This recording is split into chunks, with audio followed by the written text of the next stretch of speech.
Meryem oğlum, mənə qıl gecəylə, quslu kəfəyəm, gecəylə dəfn eləyəm, tapşır məni qəzayəm nəyəm, verəndə quslu mənə köynəyi çıxarmayasan əli, düçar olub bədənim,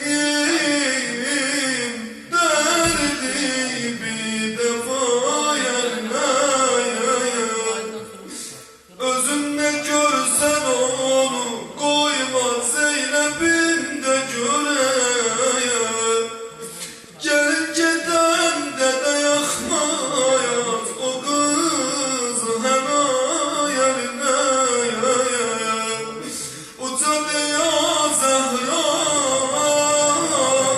Ya Zəhra, ya Zəhra, ya Zəhra. O əlinə məzlum oldu, 7 nəfər tapa bilmədi cənazəni yerdən götürə.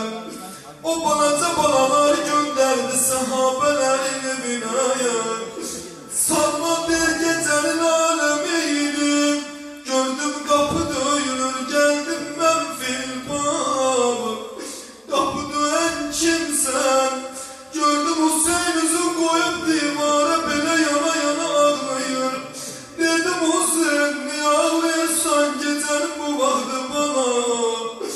Elə bir yol dedi, uçam yubanma, tez gəl, anam öldü, anam öldü, anam öldü. Salman deyir, gəldim əlinin evinə, gördüm o balaca balalar suda jıyırlar, əlində quslu verir, aman aman, aman aman, aman aman, aman aman.